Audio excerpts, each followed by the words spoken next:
a nova sistemática, remete-se todos os dados para o TSE, ele faz o processamento e depois ele faz a liberação dos dados que vão ser divulgados ao mesmo tempo no TSE e também aqui no TRE. Doutor, Diante desse caso cenário de seja um caminho para um atrasos. segundo turno, aqui em Cuiabá, por exemplo, a gente teve vários relatos de aglomerações de pessoas, algumas pessoas até reclamando na questão dos colégios eleitorais. Como que o TRE trabalha já pensando caso haja um segundo turno aqui na capital, doutor? Primeiro vamos aguardar, né, porque ainda tem muito pouco número de votos apurados. A questão de aglomeração, eu não tenho ainda resultado assim especificamente de algum local, né? Nós podemos verificar. Me parece que, pelo que eu pude verificar, a aglomeração, se tivesse, foi pontual, algum momento, né?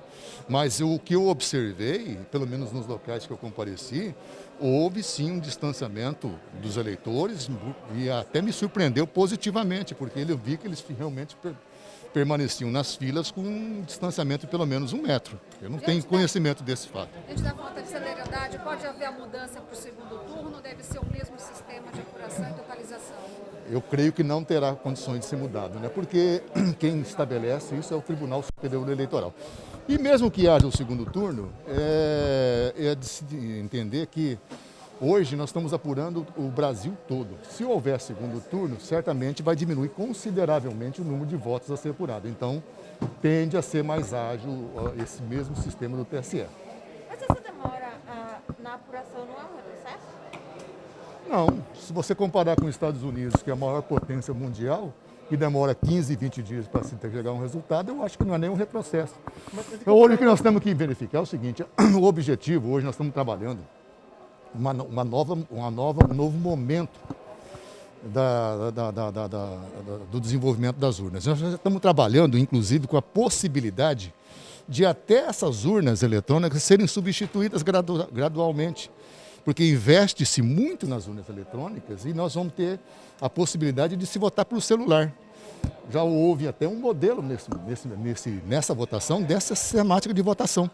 O caminho do Brasil hoje é de você uma evolução tão grande que vai permitir que um cidadão que tem o título baixado, ele adentre em um local, vamos dizer, um recinto como esse, já faça a identificação do eleitor, ele mesmo lá no celular faça o voto e já possa ser contabilizado e já ele pode sair perfeitamente do local.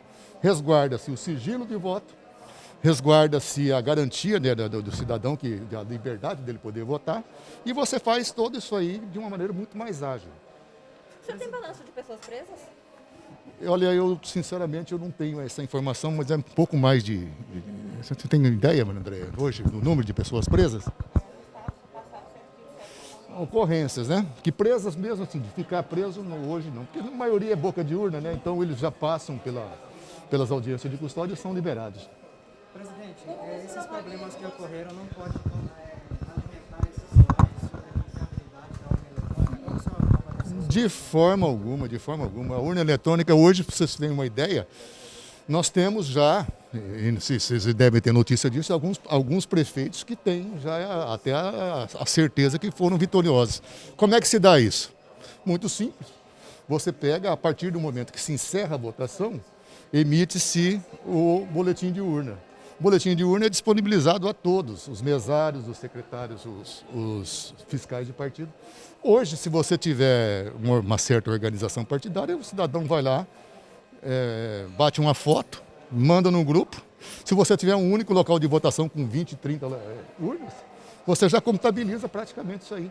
Então, depois, com esses resultados dos BU, você vai agora, depois que nós fizermos a totalização, você vai verificar que vai bater corretamente os números que estão sendo alimentados. Ótimo, doutor. Obrigada, presidente. De forma geral, como você avalia essas eleições? Você acha que foi tranquilo? Olha, eu assim, de uma maneira geral, nós devemos reconhecer que durante o processo de votação houve uma certa tranquilidade, porque nós tínhamos um prognóstico, né, que em relação à Covid, nós teríamos algumas dificuldades e tal, mas a população entendeu o recado. Eu percebi que a população foi muito ordeira, compareceu de forma bem destacada, permanecendo, aguardando a fila, com um distanciamento de pelo menos 1 metro.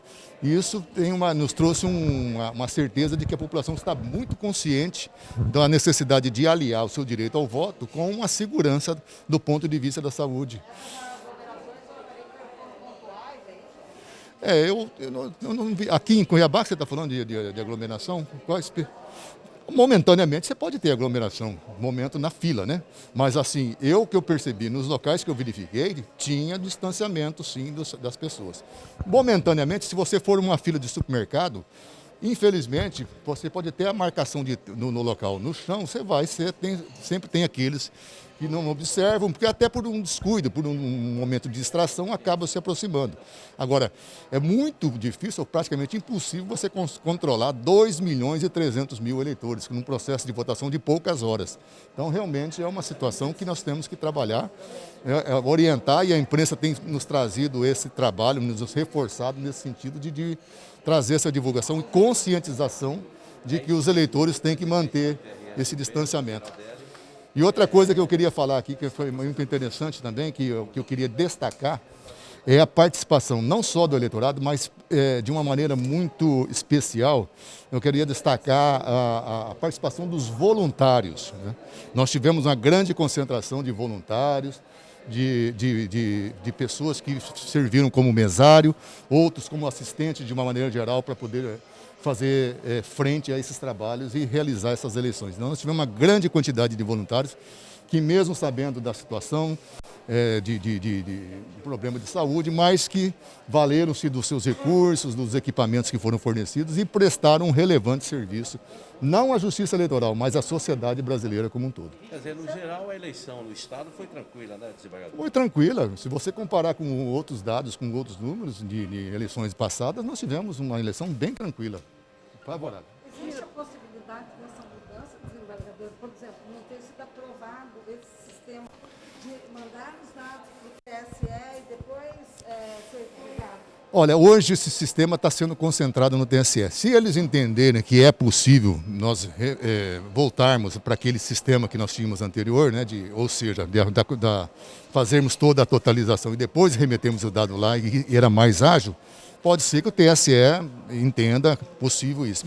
Mas eu vejo assim, que talvez nesse segundo turno, nos locais onde houver, não vai ter tanta dificuldade, porque o problema é que é como se nós estivéssemos, assim, no sentido de uma metáfora, é como se tivéssemos aviões voando, esperando para poder pousar, né? A pista estava ocupada, então, ou seja, tinha muito tráfego, muita remessa de dados ao mesmo tempo. E isso que acabou causando essa demora na contabilização, na totalização desses votos. O senhor acha que isso é passivo de avaliação no TSE? Certamente, se o TSE entender que, eu não sei do ponto de vista hoje do sistema, se é possível reverter em curto prazo, porque nós temos o segundo turno já estabelecido para o dia 29. Então, pode ser que o TSE também entenda que não há necessidade, porque, como eu disse anteriormente, o número de votos certamente vão ser menores para ser totalizado, porque você vai excluir a maior parte das cidades do Brasil todo que não tem segundo turno. Essas já foram realizadas. Então, hoje a concentração é muito grande de votos. E um possível segundo turno seriam as capitais, cidades maiores, com mais de 200 mil eleitores. Então, seria muito mais simples essa totalização. Talvez não seja nem necessária alguma alteração nesse sistema. O TRE tem todas as condições técnicas para manter o sistema aqui. Claramente. Se for o caso, o TSE certamente vai nos disponibilizar, nós poderemos fazer no sistema como era feito nas eleições anteriores. Só uma dúvida. Esse novo sistema, ele vai ser perene ou é só por conta da pandemia? Não, na verdade, foi uma modificação que o TSE fez no sentido de centralizar, talvez pensando em dar mais segurança ainda ao sistema, porque hoje nós estamos vendo muito ataques de hackers, né? Inclusive o STJ, né, o Superior Tribunal de Justiça, foi alvo.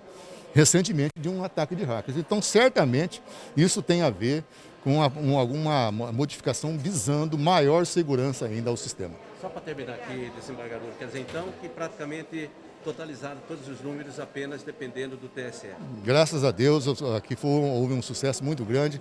Nós conseguimos os lugares mais remotos, houve a transmissão e nós estamos aguardando apenas que seja feita essa última totalização a cargo do TSE. Esperamos, vamos esperar que seja meia-noite ou quanto antes, mas estaremos atentos a isso. Tá ok.